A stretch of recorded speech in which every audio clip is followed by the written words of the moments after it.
Bienvenue, madame, mademoiselle ou monsieur, au Vidéolandia du samedi soir.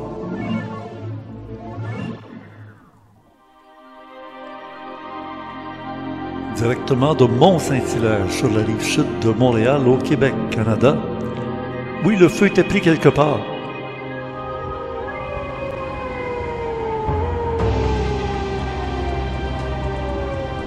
La première diffusion de cette émission avait lieu samedi, le 12 novembre 2022, le numéro 46, pour la 46e semaine de l'année 2022. Oui, il y a toujours un feu quelque part sur la Terre. Conception, animation et montage, Richard Glenn, l'ésotériste du Nouveau Monde. Notre invité, Patrick Girardin, apprenti sage. Voici ce que je dirai aux extraterrestres, en rapport avec le COP 15 phase 2 qui aura lieu à Montréal en décembre 2022. Il y a un supplément dans le club créé pour nos abonnés du mois de novembre avec Patrick Girardin. Le complément surprenant avec Gilles Surprenant dans le Forum Orandia. Musique, Daniel Morancy. Soutien technique, Emmanuel, Stéphane, Jeannot et Donald. Recherchiste Louis Ferland. À la régie, Spirale et à la caméra portable. Conception du site du club créé, François Deschamps, webmaître.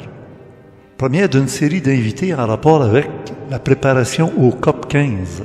Bonne émission. En plein soleil, encore une fois, on rencontre Patrick Girardin. Est-ce que ça vous rappelle quelque chose? Plein soleil? Ouais, mais il faisait pas mal plus chaud qu'ici. Bonjour Patrick. Bonjour. Hey, c'est un bonheur de te retrouver à l'automne. Avant qu'il neige, là, il fait pas chaud, hein? Ouais, c'est plus frisqué que la dernière semaine, hein? Oui, oui.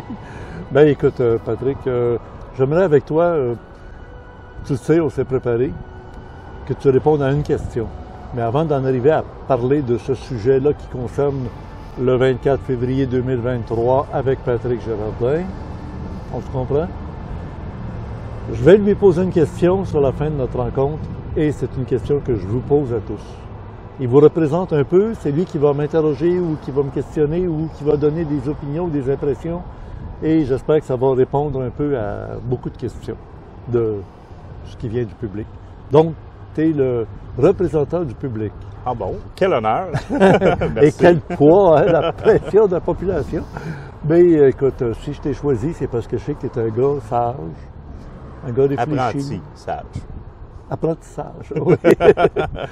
Mais l'été dernier, j'ai trouvé ça savoureux, toute la façon dont tu nous as parlé de la fameuse 100e vague. Tiens, on va regarder un extrait de ce qu'on avait fait cet été. Ah, ben, tout est magique, vraiment, tout s'est placé, là. On baignait littéralement dans la manifestation, la création par la vibration, là. On parlait, on prenait conscience, hey, ça va nous prendre des infirmières pour le comité. J'allais dire comité de sécurité, mais on a transformé ça en comité de bienveillance. Les mots ont une vibration, hein. Puis on réalisait, hey, ça va prendre des infirmières pour les premiers soins, si besoin. Ça prenait 15-20 minutes. On recevait un message d'une infirmière qui venait d'entendre parler de ça, qui nous offrait son aide, là. C'est que de ça à tous les jours.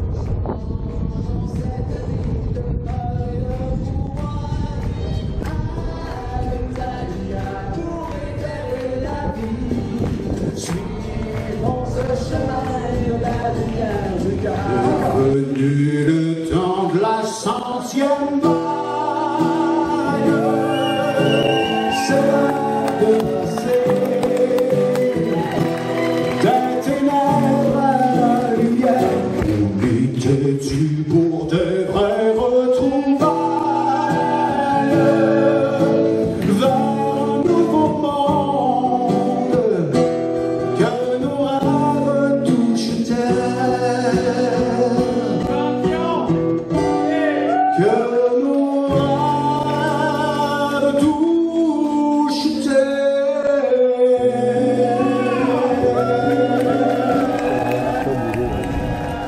Et il y avait donc beaucoup de magie, tu nous as dit. Là, on a vu avec la pluie qui est tombée tout de suite après, c'était encore de la synchronicité. Est-ce que toi, tu es convaincu que c'est une intervention d'une forme d'intelligence surhumaine, extra-humaine, qui agit dans les événements, dans les synchronicités? comment je répondrais à ça?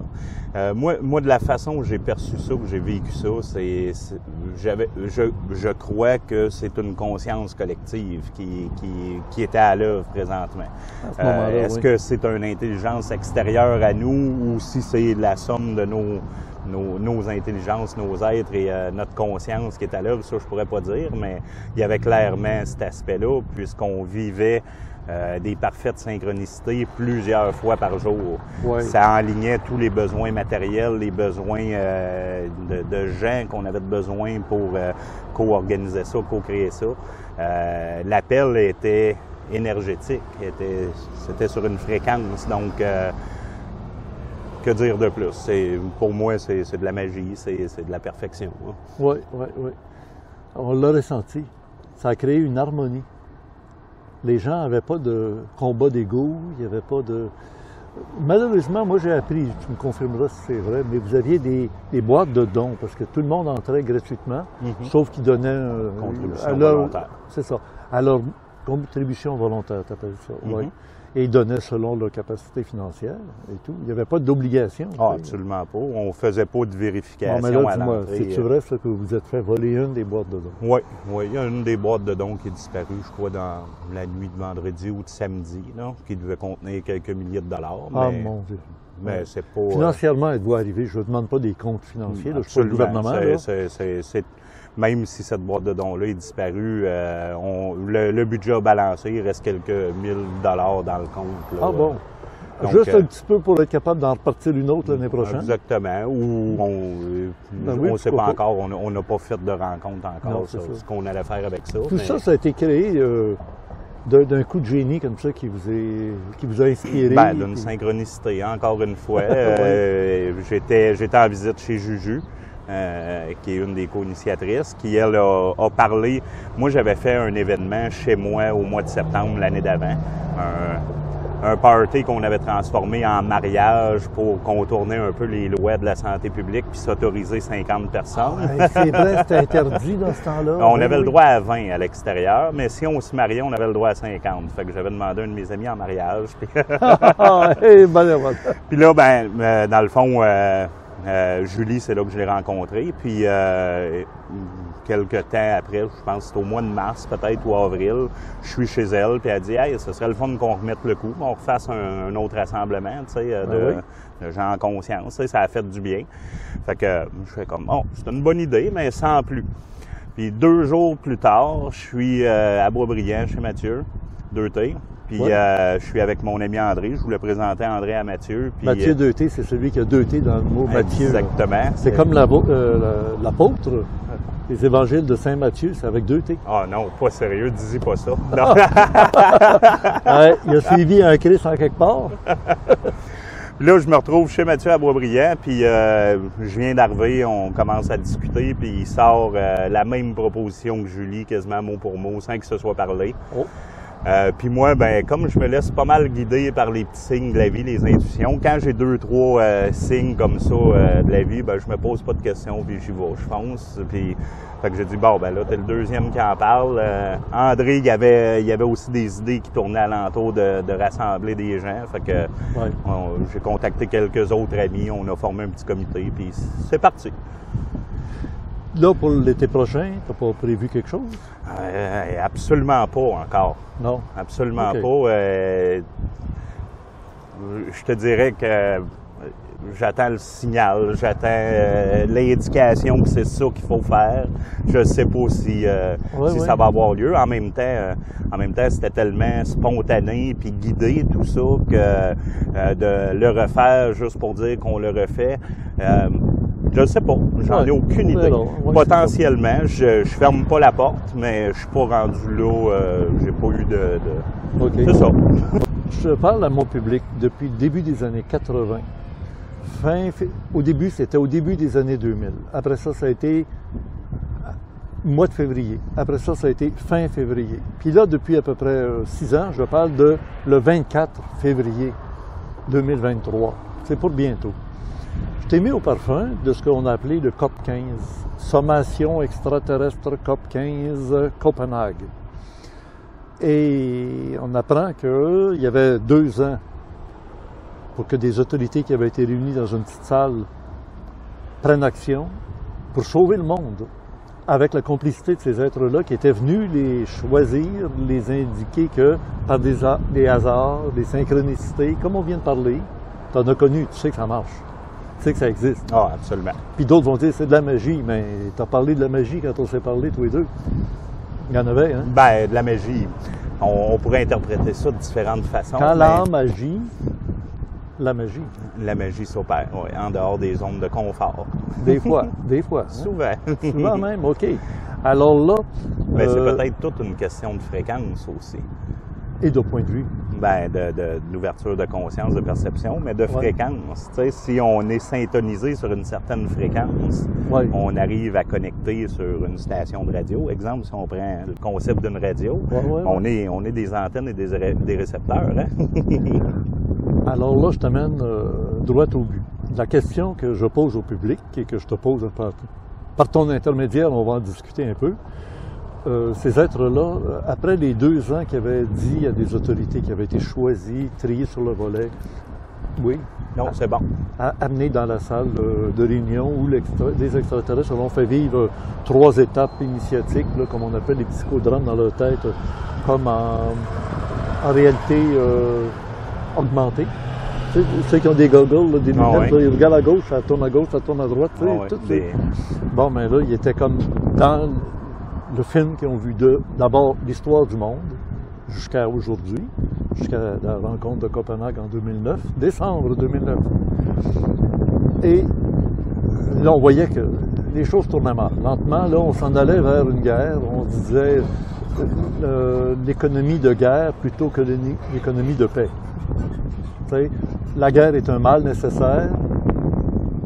C'est bien plate à dire. Si on pense comme ça, on s'en va droit dans le mur. On va se tirer des bombes par la tête. Alors, il voulait intervenir pour aider l'humanité en se servant du petit groupe d'individus, des hommes, des femmes, mais en autorité. Il devait les aider, de créer des synchronicités, des hasards, pour les aider. Ils ont eu peur. Ils ont eu peur. Ou ils ont eu la peur de mourir, de se faire tuer, de se faire empoisonner. D'autres ont eu peur de perdre leur réputation, de perdre leur statut, etc. On comprend que c'était pas facile. Plus tu es haut, quand tu débarques, plus ça fait mal, par exemple.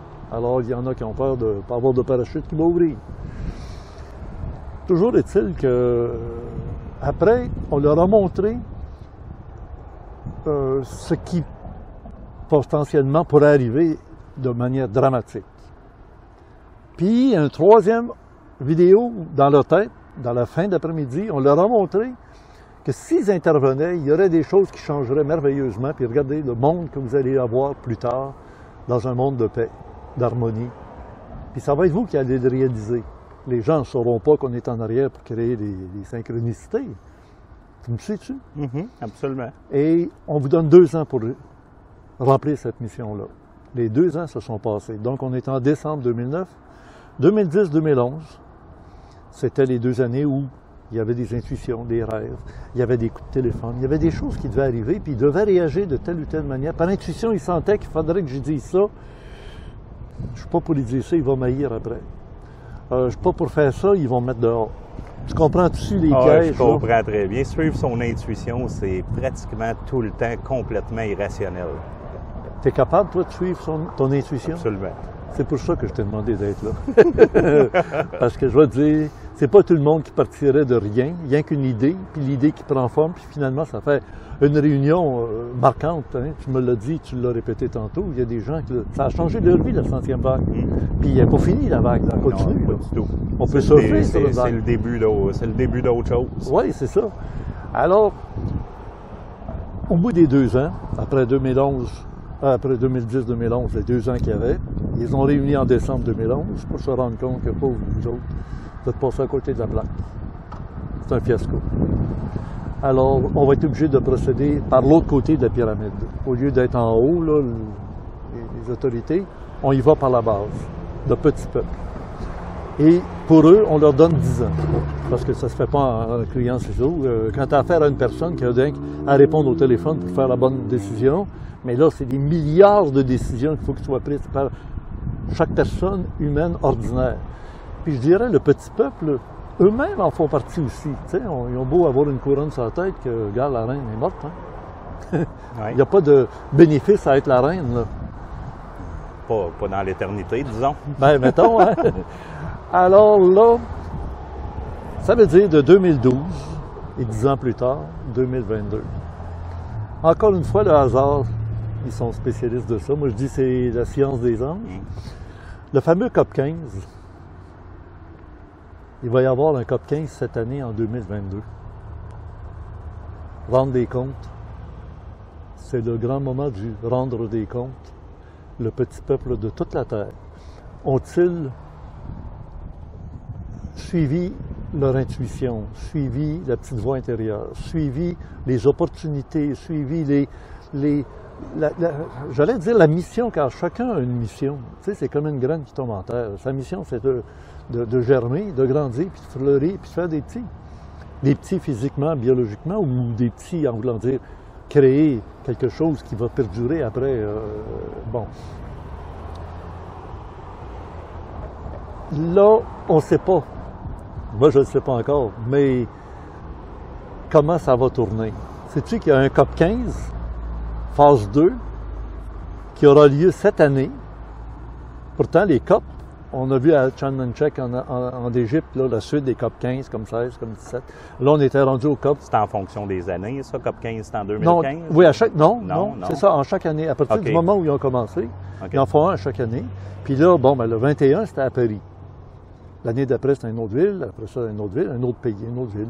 Puis là, ils sont arrivés à COP 27, en Égypte. Mais tiens-toi bien, Patrick Girardin. Il n'y a comme pas de hasard. Ils appellent ça COP 15 pour décembre 2022. Sais-tu où? Je te l'ai dit juste avant notre entrevue, hein, mais t'en reviens pas, hein? Non. À Montréal. Phase 2. Phase 2. Phase 2, la phase 1. On a dit que c'était en Chine, puis à cause de la pandémie, les gens ne sont pas déplacés, ils ne sont pas allés, parce que c'était pas le temps. Le temps, c'est maintenant. Et ça, moi, j'en ai parlé dès les débuts, après COP 15, de Copenhague en 2009. J'ai fait sommation 1, sommation 2, puis après ça, j'ai fait le mi-temps pour le peuple. C'était au milieu des années 2016, justement, entre 2012 et 2022. Puis là, on est rendu à la fin de la mission. Alors, la grande question que j'ai à vous poser, que je pose à Patrick, et c'est lui qui va en discuter avec moi en votre nom. Pensez-vous que les humains du petit peuple ont réussi leur examen? Est-ce qu'ils ont passé à l'action suffisamment pour changer l'histoire du monde? Et quelle qu'en soit la réponse que vous donneriez à ce niveau-là, on ne sait pas, on n'a pas la vision d'en haut des extraterrestres qui peuvent tout voir. Qu'est-ce qu'ils devraient faire dans les prochains mois, donc janvier, février 2023? La question à laquelle j'attends une réponse de toi, Patrick, au nom de toute la population éveillée, consciente, qu'est-ce que tu suggères aux extraterrestres de faire dans les circonstances? Rougis pas trop, parce que je te vois à la télévision avec le coucher du soleil, tu rougis. Oui, bien, en fait, c'est une grande question. Quels sont les paramètres, les champs d'action? Peuvent-ils intervenir? Peuvent-ils se montrer? Peuvent-ils Est-ce que faire d'autres chocs de conscience? C'est très bon, vas-y.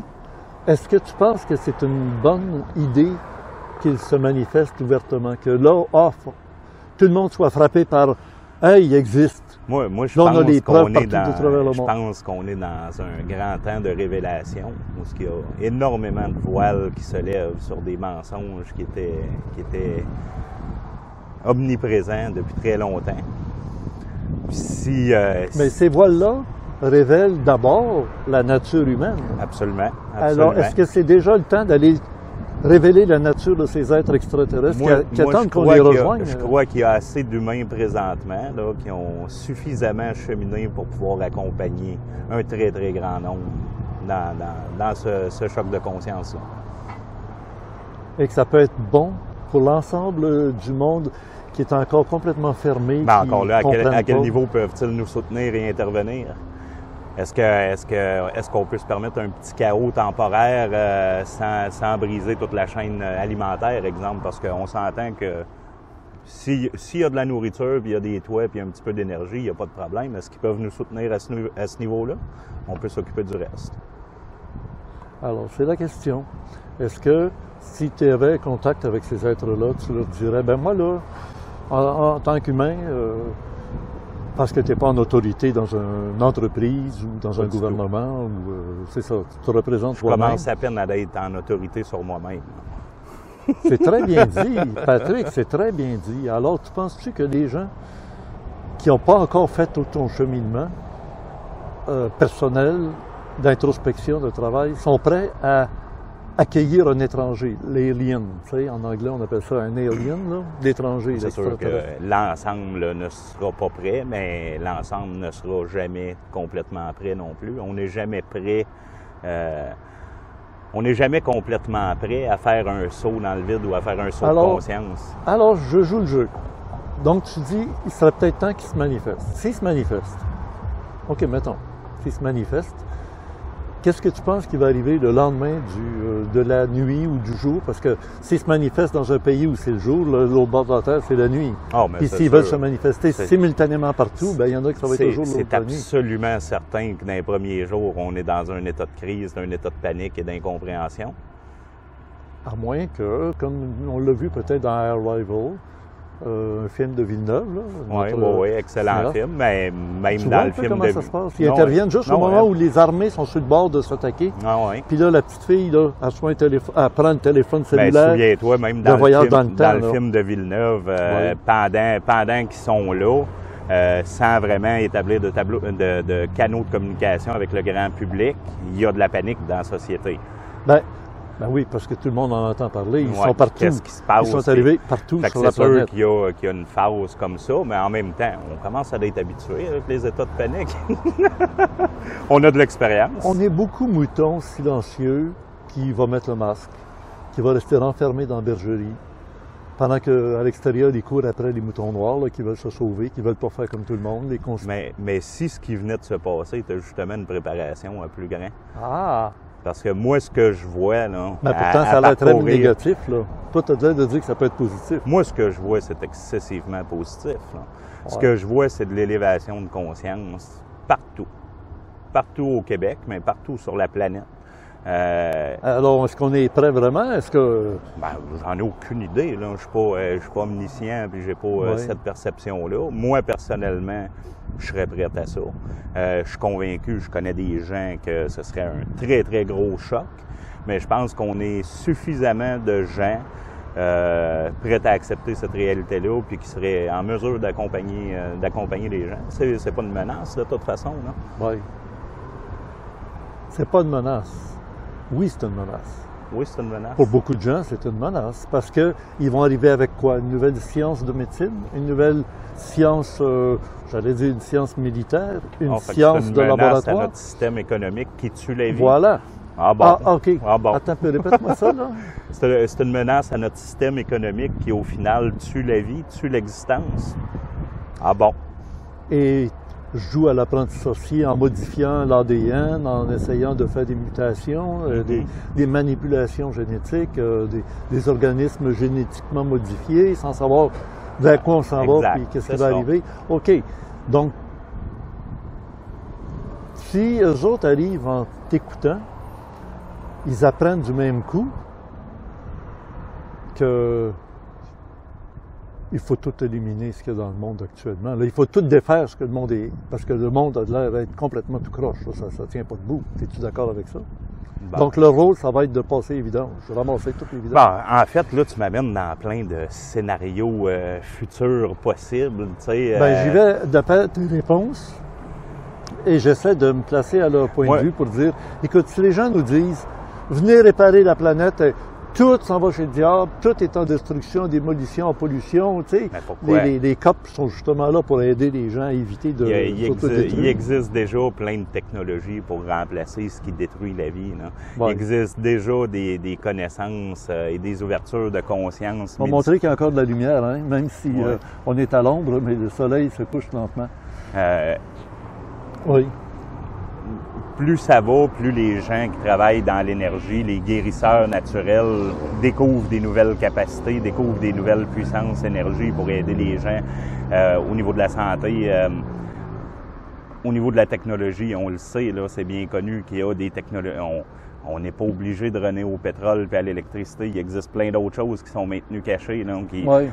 S'il y a des extraterrestres qui sont là, qui sont sur le point de pouvoir intervenir, on s'entend qu'ils ont de la technologie qui nous dépasse de très, très loin et qui peuvent pallier à tous les manques qu'on pourrait vivre en cas de panique et de... Oui, okay? mais alors donc, on devient... J'arrive même pas à m'inquiéter, peu importe le scénario élaboré, non, mais là, parce que je sais que tout va bien. OK, c'est gros ça, là. Oui. Parce que j'ai comme l'impression que s'ils interviennent, si actuellement tu nous dis que tout va bien, on va tomber sur le BS. On va être des récipiendaires d'un confort artificiel créé par eux, imposé par eux, à leur façon à eux, nourris, logés, habillés ou tout nus, comme dans le paradis terrestre. Là. Je parle de ces êtres extraterrestres qui viendraient prendre le contrôle de l'humanité. Mais pourquoi ils prendraient le contrôle? Sont-ils là pour nous asservir ou sont là pour nous aider? Ben oui, c'est ça. Est-ce qu'ils sont là donc pour intervenir, pour faire quelque chose, ou ils sont mieux de rester cachés et de ne pas se montrer plus qu'il faut? Si tout va bien, on n'a pas besoin d'eux autres. C'est un autre point de vue intéressant. Comment je dirais bien ça? C'est compliqué, hein? C'est parce que je veux pas laisser passer l'occasion de traiter ce sujet-là. Puis ça me prenait quelqu'un de taille à se défendre hardiment, comme dirait La Fontaine dans Le chien, le loup et le chien. Ouais. C'est pas facile, j'en conviens. C'est pas facile, mais c'est un moment historique qu'on vit dans les semaines, dans les mois qui viennent. 24 février 2023, et ça fait depuis que j'ai 30 ans que j'en parle. C'est quoi qui est censé se passer cette journée-là précisément? C'est toi qui es en train de nous le dire, ce qui va se passer. Ah bon? C'est intéressant ça. Et c'est ce que le monde est en train de se dire qui va se passer. C'est votre responsabilité dans ce qui va se passer. Et vous allez avoir à vivre et à ouvrir le cadeau que vous aurez préparé pour vous-même.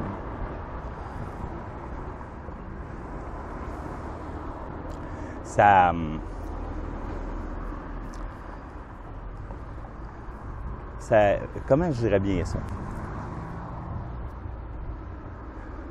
C'est un peu en contradiction avec mon ressenti puis ce que je viens de vivre depuis 1 an. OK? Où j'ai vraiment le sentiment qu'on est dans une situation où il y a une élévation de conscience sur la planète. Oui, qui est occasionnée par différents chocs sociaux, par différentes tragédies, différentes attaques psychologiques. Mais je la vois, cette ascension de conscience-là, chez plein de gens. Là. Puis je rencontre des dizaines et des dizaines de personnes tous les mois. Oui. C'est indéniable. Puis j'explore plusieurs... pour moi, la spiritualité, c'est complètement nouveau. Ça fait à peine 1 an que je suis ouvert à ça. Puis j'explore plusieurs dimensions, plusieurs perceptions de différentes réalités. Puis, il y a beaucoup de systèmes de croyances qui nous amènent dans une dimension où est-ce qu'on attend un sauveur. Qu'on parle d'un... Moi, je vois tout le monde, à peu près tout le monde de notre côté de la perception de la réalité va connaître le phénomène QAnon, qui est un système d'information supposément qui met en vedette Trump, Elon Musk, Poutine, qui sont là, des gentils milliardaires pour tous nous sauver. Il y a plein d'autres dimensions. Il y en a qui sont dans une matrice où ce qui croient qu'il y a une reine romana autoproclamée qui va nous sauver. Après ça, il y en a plein qui sont dans un système de croyances, qu'il y a une fédération galactique qui sont toutes parquées là au-dessus de nous autres. Apparemment, même qu'il y a des gens qui les voient, les vaisseaux, puis qui sont là pour nous sauver. Alors, moi, qui attendent le Messie. Il y en a, les chrétiens attendent le Messie, sont convaincus. Les Juifs aussi. Sont convaincus qu'on est dans l'Apocalypse. Les gens des Premières Nations, c'est le 8e feu ou quelque chose de genre. Bref, il y a plein de systèmes de croyances, mais il y en a, la grosse majorité de ces systèmes de croyances-là remet le pouvoir d'être sauvé à l'extérieur de soi. Alors que je crois qu'on détient tout ce pouvoir-là de se sauver soi-même, et qu'en fait, c'est la seule possibilité.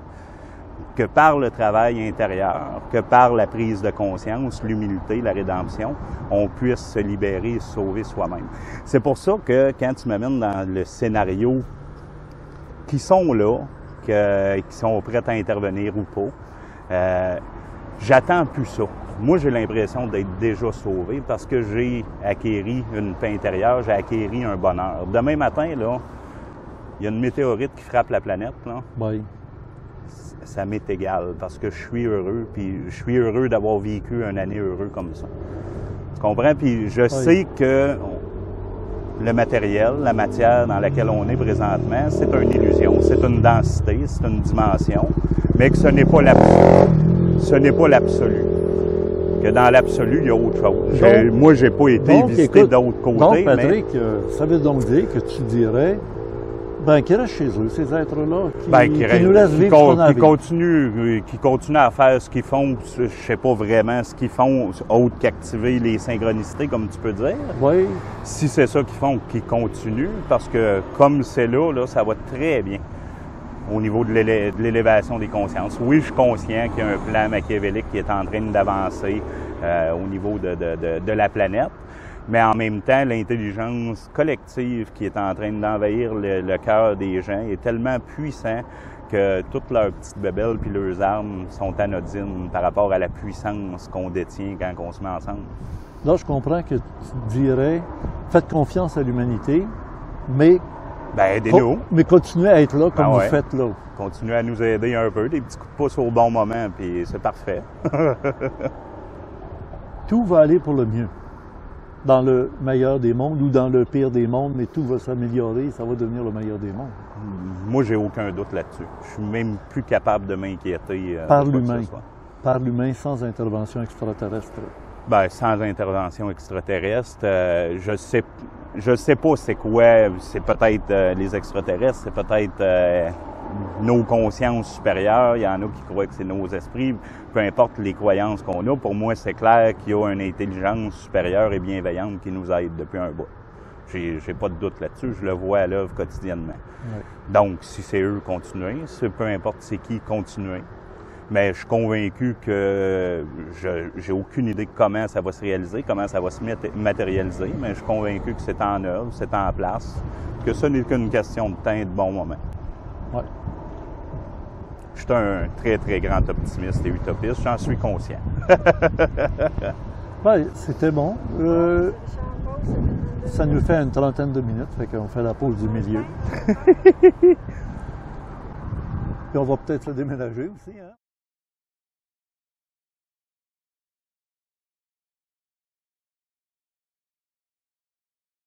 Alors, toi, tu as espoir. Je te reviens avec la question. Quand je l'ai mis sur le poster à ton corps défendant, c'est pas toi qui as décidé ça, c'est moi qui ai dit « J'aimais ça, voici ce que je dirais aux extraterrestres ». C'est pas juste une bonne intention, c'est une volonté de dire aux extraterrestres « Quoi? » Moi, je m'en souviens même plus. Là, non, mais là, avec les propos qu'on vient de tenir, ça t'amènerait à dire quoi des extraterrestres? Qui, eux, sont dans leur vaisseau, avec la technologie de pointe, à tous les niveaux, que ce soit médical, que ce soit militaire même, mais tout est là. Et voici ce que je dis aux extraterrestres. Parce que là, ils ont essayé de nous aider en s'aidant soi-même. Et toi, le ciel t'aidera. Fait qu'ils ont dit, on va te donner un petit coup de pouce, vas-y, on écoute, mais fais les premiers pas, puis on va t'accompagner, puis on va t'aider, puis ça va aller plus vite. Ça, c'était ce qui était entendu à Copenhague pendant 2 ans avec les autorités, les sommités du monde qui étaient réunis et qui ont appris des choses. Ça a foiré complètement. Après 2 ans, ils ont forcé le test, ils ont dit, vous avez manqué votre coup, on reprend le tout, on donne 10 ans au peuple. au petit peuple. On va s'occuper de leurs intentions. Tant qu'elles sont valables et tout ça, on va aider, on va créer des hasards, etc., pour que ça fonctionne. Alors, de 2012 à 2022, les 10 ans sont passés. Maintenant, on est en train de vivre le grand, pas rendez-vous déjà, mais de rendre des comptes. Et là, ça va aboutir comment? Et là, à ce moment-là, on a besoin d'avocats pour l'humanité. Et je t'ai choisi comme un de nos représentants au Québec. Oh, ben merci. Ben oui. Alors, ben, qu'est-ce que la tu leur tâche dis? est un peu trop grosse pour moi. Non, mais, oui, non, mais voici ce que je dirais aux extraterrestres. Ils t'écoutent en te disant, vous faites bien pitié les humains. Vous êtes vraiment dans un enfer que vous vous êtes créé, mais vous avez toujours vécu de cet enfer-là. C'était pas mieux au temps féodal. Oh non. C'était pas mieux dans les civilisations égyptiennes ou romaines ou grecques, ou appelez ça comme vous voudrez. Non, c'est une belle histoire de souffrance. Hein? Oui, c'est ça. Puis c'est toujours le struggle for life, là, combattre pour la vie. Maintenant, là, on sait qu'on n'est pas considéré comme une civilisation de type 1. On est encore trop primitif. Mais quand on... Du point de vue de... Les grands scientifiques, là, ils disent, le jour où on sera de nature civilisation type 1, on ne sera pas en train de exploiter la planète plus qu'elle est capable de nous donner. Ça fait déjà plus que 2 mois qu'on a dépassé l'exploitation qui fait que la planète ne peut pas recréer ce qu'on y arrache. On y arrache plus que ce qu'elle peut d'elle-même reproduire puis recréer. Fait qu'on est en train de l'appauvrir, de l'appauvrir, de l'appauvrir. Alors, qu'est-ce que tu vas dire aux extraterrestres? Ben, c'est qui fait ça? C'est-tu toi? C'est-tu moi?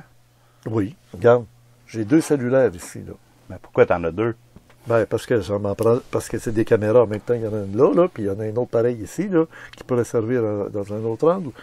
Quand je sors, je suis bien content d'avoir ça. Et le monde est bien content d'avoir des qualités d'émission supérieures à ce qu'on avait quand on avait juste une caméra ou 2. Alors, c'est un tout, ça roule sans arrêt. C'est un cercle infernal qu'il faudrait peut-être un moment donné dire qu'on prenne une petite pause, qu'on se contente d'un cellulaire. Oui, mais quand au moins on fait profiter beaucoup de monde de mes caméras, c'est merveilleux. Mais quand l'autre, il y a un yacht de 2 millions, de 200 millions de dollars. Pourquoi tes 2-3 caméras pourraient pas servir à toi et quelques-uns de tes voisins? Ah, c'est vrai, on peut plus faire ça parce qu'on est rendu individualisé. Pourquoi, moi, je voudrais que si elle est brisée, ah oui, ça, je suis d'accord avec la tondeuse, la souffleuse. Ben, pour à peu près tout. Comment ça qu'on n'a pas tous un atelier de quartier où est-ce qu'on aurait tous des outils communautaires? À Longueuil, ils ont eu un jour un garage communautaire. Donc, tous les outils avec les lifters pour lever les autos au plafond, là, un vrai garage. Il y a un gars qui a eu cette idée de fou-là, il a acheté un garage qui est en faillite. Il dit, je l'achète, c'est plus un garage SO, Shell ou Texaco, ça va être un garage communautaire. C'est pas pour la gasoline, c'est pour faire vos réparations vous-même. Puis s'il y en a un qui a le don d'être un bon mécanicien, il va l'enseigner, il va le faire pour... Il partage son savoir. C'est des bonnes initiatives. Tu vois des chemins, là, il y aurait des chemins comme ça. On ne sera pas capable de transformer la société à partir de la tête du gouvernement. On ne sera jamais capable d'atteindre, avec des idées comme celle-là, on ne pourra jamais atteindre une structure de pouvoir pour proposer ça à la population. Ça ne fonctionne pas. C'est trop gangréné, trop corrompu. Ceci étant dit, on peut faire naître des petites cellules un peu partout. C'est ça la vie, c'est des cellules qui se multiplient. Il faut que ça commence, tu parles du petit peuple là, depuis le début de l'émission, là. Il faut que ça commence comme ça, en chacun de nous. Puis après ça, en petite communauté, puis trouver une façon de le multiplier. Le système est bien rodé pour pas nous permettre de faire ça, mais là, ça va nous prendre des couilles puis de la souveraineté, puis on va le faire pareil. Quand tu es dans le petit peuple, tu n'as pas grand-chose à perdre. Oh, t'as rien quand tu es rendu à la tête, là, tu as le château, tu as la grosse maison, tu as 25 appartements, tu as 12 chambres à coucher, mais tu as sers de 3. Beaucoup d'attaches, hein? Oui, ben oui. Tu as beaucoup de possessions qui te possèdent. Ouais. Il y a des gens qui sont tellement pauvres que tout ce qu'ils ont, c'est de l'argent. C'est tout ce qu'ils ont. Ils n'ont pas d'autre chose. C'est ça. Ça ne nourrit pas son homme, mais ils pensent qu'avec ça, ils peuvent acheter n'importe qui. Parce que dans la matrice, dans cette société-ci, plus tu as d'argent, plus tu as de liberté, plus tu as la liberté de ton temps, la liberté de créer. Mais ça reste une illusion, ça reste dans la matière, ça reste dans l'apparence. Alors, regarde tes propos, Patrick. Oui. T'es pas tout seul à parler comme ça. J'espère que non. T'en connais-tu qui parlent un peu comme toi, qui ont De les plus en mêmes plus. idées? Ça T'en sent bien. rencontres? T'en as Oui, rencontré? oui, j'en rencontre d'autres fous comme moi. Oui, bon, oui. Qui ont aussi vécu des transformations radicales dans la dernière année ou dans le dernier 2 ans. Il y en a qui ont perdu leur job juste parce qu'ils n'ont pas été vaccinés. Bon. Ouais. Puis à un moment donné, ils se font réembaucher, là, comme en Alberta, on réembauche tout le monde en disant on s'excuse au nom des autorités du gouvernement de l'époque, on n'était pas là, nous autres, mais là, nous autres, on dit la liberté, d'abord, c'est le respect de votre être, de votre corps, etc. Même si beaucoup menaçaient en disant ah, ceux qui ne le sont pas, ils vont entraîner des maladies chez les autres, et qu'ils sont coupables de... Alors, dans ce temps-là, tu t'exclus, tu t'expatries. Moi, je m'expatrie, là, je pars de Saint-Hilaire, je m'en vais loin. Puis, on va vivre en toute communion avec la nature, avec des gens qui sont comme nous, qui pensent comme nous. On va faire une 87e société d'autonomie autonome. Ouais, mais là, il faut pas retomber dans le même pattern de se regrouper en ghetto avec juste des gens qui pensent exactement comme nous. La beauté de l'humanité, c'est la diversité. C'est pas important qu'on pense tout pareil, qu'on ait toutes les mêmes croyances. L'important, c'est qu'on se respecte. Qu'on respecte le fait que l'autre est différent de nous, puis qu'il y a une couleur différente, puis qu'il y a des saveurs différentes. Là, je vais en scandaliser beaucoup en parlant de la Bible, parce qu'il y en a qui ne veulent plus entendre parler de la Bible. Non, il y a des grandes sagesses là-dedans. Bon, oui, c'est ça. Alors, moi, j'ai été fermé à ça toute ma vie, là, mais depuis 1 an, j'ai compris qu'il y avait des grands enseignements quand même. Bon, les 2 grands enseignements qui se rapportent à ce que je vais vivre, moi, là, c'est d'abord de créer mon arche de Noé. Pendant que la tempête s'en vient, tout le monde le sait, j'espère que vous le voyez, hein, les nuages s'accumulent, là. Puis depuis que les élections sont passées là, au début du mois d'octobre là, aux États-Unis, là, on comprend que c'est pas fini ça là. Alors je fabrique mon arche de Noé. Je m'en vais. Tu sais qu'on dit dans la Bible le langage symbolique, quand on parle de la foule, la multitude des gens, ça s'appelle l'océan, ça s'appelle la mer. Le déluge, c'était la mer, quand on dit Jésus marchait sur les eaux. C'est que, des fois, est-ce que tu rêves que tu voles dans les airs quand tu rêves? Je faisais ça quand j'étais jeune. Bon, ça veut dire... J'en ai parlé à André aujourd'hui. Bon, mais ça, c'est un signe, d'après la symbolique, que ta pensée est au-dessus des gens que tu fréquentes habituellement. Et que tu es tellement au-dessus que même les gens que tu fréquentes qui se rendent compte que tu es au-dessus d'eux autres. Puis toi, tu te rends compte qu'ils se rendent compte de ça. Fait qu'il y a une espèce de regard, de complicité pour dire, écoute, OK, tu as bien le droit de penser comme tu viens de parler là, dans l'émission, puis tout ça, en se disant, OK, il a compris des choses, lui, qu'on n'est pas capable d'appliquer, mais on se dit, il n'est pas fou, puis alors, tu vas faire des rêves de cette nature-là que tu sens voler dans les airs. Et l'arche de Noé, c'était de passer au-dessus de la multitude, parce que ça va déborder, ça va faire un déluge, toute la planète va être vaccinée, toute la planète va être ça, sauf ceux qui seront dans leur arche. Et quand ils seront complètement éliminés, l'arche arrive sur une autre montagne, puis là, ils reprennent vie. Il avait apporté dans son arche tout ce qu'il fallait pour survivre, puis de redonner sens à la vie, des animaux, de ses fils, de ses filles, etc., qui ont recréé le monde. Ça, c'est un des premiers exemples. Le deuxième exemple que je prends dans la Bible, c'est la sortie du peuple juif de l'Égypte par Moïse. Ils ont sorti. Il y a eu des calamités avant. Là. Il y a eu des sinkholes, il y a eu des pluies de feu, il y a eu des pollutions de lacs, de rivières. Le Nil est devenu de couleur du sang, rouge, etc., il y a eu des sauterelles qui ont mangé les récoltes. Il y a eu, tu sais, les fameuses 10 plaies d'Égypte. Ouais. Et au bout de la ligne, finalement, là, les matérialistes, là, ils ont compris qu'ils avaient perdu le contrôle. Ils ont dit, va-t'en, sac ton camp. Il a sacré son camp avec le peuple qui l'a suivi. Mais là, ils ont commencé à tourner en rond dans le désert. Là, ça a été long, parce que ce qui était décidé, c'est qu'il n'y aurait jamais personne qui a vécu en Égypte qui va aller vivre dans la terre promise. Dans le Nouveau Monde. Tu as connu ça, toi, la phrase, là? La 100e vague pour un nouveau monde. Retrouvailles pour un nouveau monde. Ben voilà. Alors, ils l'attendent, leur nouveau monde. Ils sont en train de le créer artificiellement, mais quand même. Et c'est une autre phase importante. Moïse n'a jamais eu le droit d'entrer dans le nouveau monde. Lui-même. Parce qu'il était de ceux qui avaient vécu en Égypte. Il fallait plus qu'il en reste. Tu vois, ça a traîné pendant 40 ans. Ça veut dire que les gens vivaient pas. Les plus vieux mouraient. Puis les jeunes, ben, ils ont procréé, puis c'est deux enfants qui sont allés dans la terre promise. Il y a eu des guerres contre les Philistins, contre les Sabbatéens et tout ça, mais ils se faisaient battre, ils se faisaient tuer.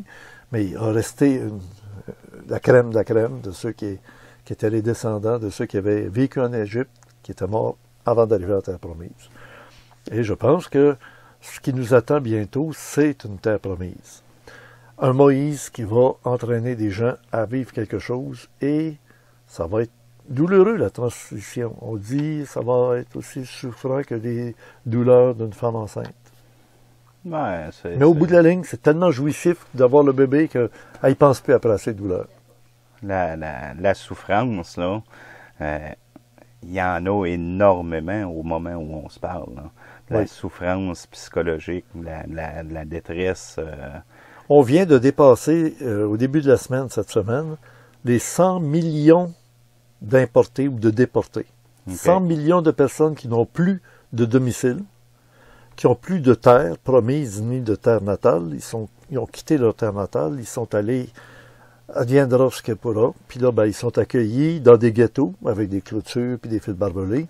Vivez là, la Croix-Rouge va vous donner de la nourriture. Puis on les nourrit comme du bétail parce qu'ils n'ont pas d'emploi.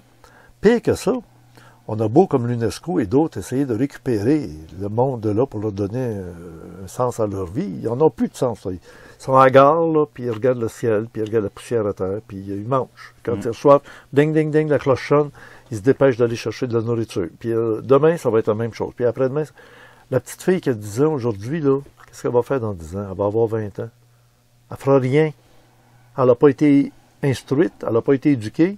Elle a manqué de nourriture dans son enfance. Elle a vu des horreurs, elle a des chocs post-traumatiques dans son cerveau. 100 millions de personnes de terre sur terre sont dans cette condition-là. C'est incroyable. Ben, elle ne pleure pas, là, mais c'est la réalité. En réalité, c'est 102 millions, mais ils sont peut-être rendus à 108 millions. Et on est 8 millions au Québec. Mais du monde, là, on ne connaît pas ça au Québec, là. Non. On connaît tellement pas ça qu'on n'est même pas capable de se figurer ce que ça représente. On a senti qu'il y avait une masse noire qui nous affrontait, qui nous introduisait dans des cocons de force, porter des masques, même les enfants à l'école, manquer un peu d'oxygène, c'est pas grave. Plus ils seront cons, plus on pourra les dominer, c'est ce que disait Duplessis. Gardons-les ignorants, on les dominera mieux. Ouais. C'était la phrase de Duplessis. Les années 45, 50. Ouais. La belle vision, hein? Oui, pour un peuple. Oui. Alors, mon cher Patrick Girardin, ça achève notre entrevue. Je suis content d'avoir fait notre rencontre qu'on vient de faire. Moi aussi. C'est au-delà de ce qu'on a vu à la 100e vague. Je t'ai vu au fond d'un champ qui attendait que la pluie nous tombe dessus pour le début du déluge. On l'a-tu eu ou on l'a pas eu? Ouais, hein? T'avais pas ton arche encore. Non, j'avais pas mon arche, justement. Eh oui. Mais les extraterrestres, pour le COP 15 de Montréal, reviennent faire un compte-rendu. Et ils ont le mois de janvier et à peu près tout le mois de février. De Noël, décembre 2022, 25 décembre, au 24 février. Pour rencontrer des gens comme toi, qui vont représenter une petite lueur d'espoir. Tu sais, là, avant que le feu prenne dans le brasier, là, il sommeille en dessous. Il faut juste souffler. Ça l'active. À un moment donné, ça fait... Puis là, ça brûle. Fait que pour allumer, redonner la flamme à la nature humaine, qu'elle ait confiance dans la vie, espèce de vie spirituelle, éthérique, ça va prendre juste le souffle de l'esprit. Le même souffle qui a donné naissance à Adam et Ève, là. Ouais. C'est toi qui auras à prendre une décision, à t'affirmer, puis à expliquer aux gens des choses. Je ne pense pas nécessairement utile à ce niveau-là, ou tu ne te penses pas missionné à faire ça. Tu es dans un entraînement puissant, là, vrai, là. Comment tu vas répondre à des humains qui se disent, écoute, qu'est-ce qu'on fait? Où est-ce qu'on va? Ta 100e vague, là, c'est pas de la frime, là. Ça a été quelque chose de vrai, là. Tu l'as vraiment vécu, tu as passé à travers. Pas toi tout seul, tu as eu du monde avec toi. Oui. Mais ça prend du monde autour de toi. Moïse n'était pas tout seul. Il y avait Aaron qui était son beau-frère, et puis il y avait d'autres. Je sais pas quoi te répondre avec ça. Moi, je suis dans un chemin d'apprentissage, comme je dis souvent. Moi, je pense que individuellement, ce qu'on a comme mission première en tant qu'être humain, c'est d'arriver à être nous-mêmes pleinement.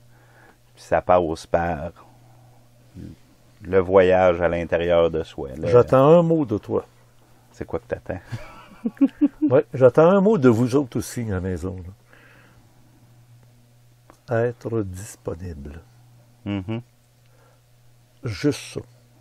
Soyez disponible. Mettez pas vos œufs tous dans le même panier. Mettez pas tous vos œufs dans un même panier. Mais soyez disponible.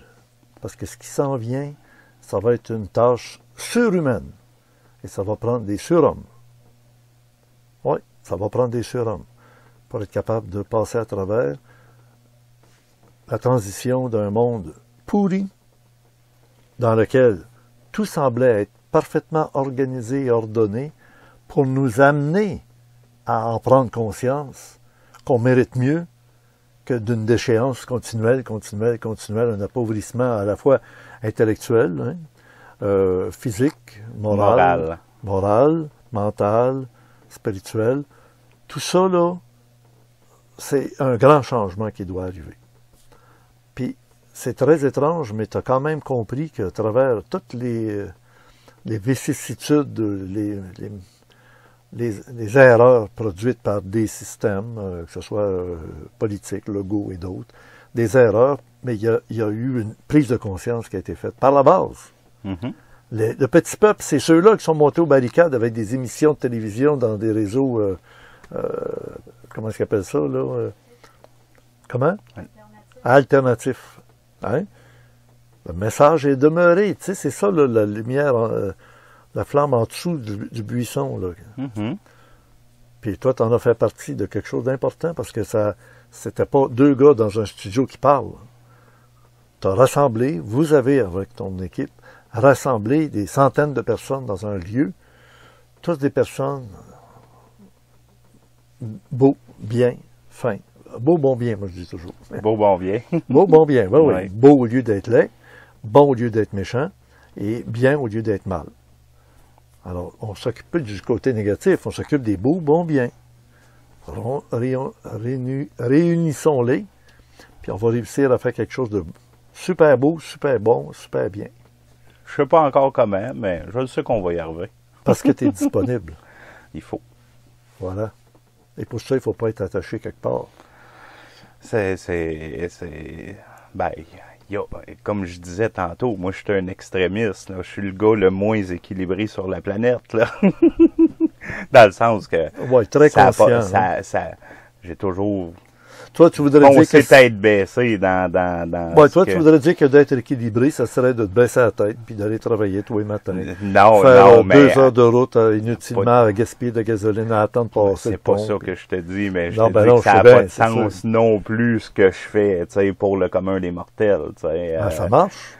Ben oui, parce que j'ai eu les conditions parfaites pour pouvoir le faire. J'ai eu la mère de mes enfants parfaite oui, pour ça pouvoir c'est sûr, mais ça c'est... Mais tu sais, c'est pas tout le monde, là. Ça s'appelle des hasards. Si j'avais 3 enfants, moins de 2 ans à la maison, j'aurais pas eu l'opportunité de vivre ça, tu sais. Tu comprends? C'est dans ce sens-là où je dis, je suis extrémiste, tu sais, puis c'est pas nécessairement, c'est pas comme ça que ça va se faire. Ceci étant dit, ça va prendre des fous comme moi pour commencer à défricher d'autres chemins, tu sais. Puis c'est ça que je fais. J'essaye. Ouais, c'est ça. Je fais de mon mieux. Il faut que tu sois disponible. Aide-toi et le ciel t'aidera avec des hasards, avec des circonstances, avec des coïncidences, avec des synchronicités. Et tu t'aperçois que tu ne manqueras jamais de rien. Là, Jésus disait, lui, pourquoi vous inquiétez à demain? Compte sur Dieu. Les oiseaux du ciel, à tous les jours, il faut qu'ils aillent chercher le pitance. Fait que même Jésus enseignait le moment présent. Dans un certain sens. Le bonheur. Le bonheur est dans la bonne heure, c'est ça, parce que le malheur. Puis peu importe ce qu'on s'imagine pour le futur, là, il y a une infinité de possibilités. Hein. Ce qu'on essaye de s'imaginer pour le futur, c'est en fonction de notre charge passée. C'est tout le temps ça. Mais il n'existe pas. Puis il y a si on est capable, là, après le 24 février 2023, peut-être dans les jours qui vont suivre, dans les 7 jours qui suivront, il faudra qu'on se revoie. On reparlera à notre public. Parce que tout le monde est inquiet, il y a des gens qui sont inquiets. Oh, il y a des gens qui frétillent de joie. Ils ont un pressentiment intérieur que ça va frapper dur, mais comme tu le laissais entendre toi-même, c'est pas quand ça fait mal que ça va mal. Tu sais, si ça fait mal, c'est peut-être qu'il y a quelque chose à régler. Puis après, à la Première Guerre mondiale, la majorité des victimes, c'était des militaires. Oui, c'est reconnu, c'était des armées qui affrontaient d'autres armées. Ah oui. Les civils, eux autres, attendaient la fin, pour savoir qui c'est qui va gagner. Puis à partir de maintenant, la frontière est changée. Puis à partir de maintenant, on n'appartient plus à eux autres, on appartient à eux autres. Bon. La Deuxième Guerre mondiale, ça a été à peu près kiff-kiff, les militaires et les civils. Puis la Troisième Guerre mondiale, il n'y aura à peu près plus aucun militaire qui va... C'est les civils qui vont y goûter. C'est comme ça que ça s'est passé. Fait que... Ouais. On va voir. Ben, c'est pour ça que les civils, c'est le petit peuple. Et peut-être que pour arriver dans le nouveau monde, il faut que toute la vieille batch des vieux soit disparue avant que la nouvelle génération entre sans préjugés, sans menaces, sans dette, ni financière, ni autre. Oui. Ça s'efface. Aussi vite que l'argent se fabrique fiat, aussi vite l'argent va disparaître fiat. Et voilà. Pourquoi pas? Ben, merci beaucoup. Merci à toi pour l'accueil. Ben, merci. Toujours bienvenue. Puis rendez-vous après le 24 février 2023. Absolument. Parfait. Merci. Pour nous abonner au club créé, à l'adresse orandia.ca, au mois de novembre, il est prévu Chris Hadar, le tarot, et Patrick Gérardin, Voici ce que je dirai aux extraterrestres, qui est un supplément aux vidéos Orandia. Dans le mois d'octobre, Jean de Flore, Appel aux Jedi de la Terre. Des confidences très spéciales. Et avec Alain Niala, l'ésotérisme du philosophe, dans les vergers de Mont-Saint-Hilaire au coucher de soleil, encore une fois. Et jeudi 13, retour des courtes pointes. Ne manquez pas de lire les compléments surprenants à l'adresse orandia.com et non .ca qui est pour le club créé. Et Gilles Surprenant nous propose l'intégrale des vidéos concernant la sommation extraterrestre COP15 à Copenhague en 2009. Indispensable pour bien comprendre la suite des événements ainsi que ce qui se prépare ici pour le rendez-vous COP15, phase 2 à Montréal au mois de décembre, incluant le mi-mandat des peuples. Merci d'être abonné au club créé. Un pouce par en haut, toujours très apprécié de la part de toute notre équipe. Et vos commentaires sont lus. Tous les commentaires, je les lis personnellement. Merci, au plaisir et à bientôt.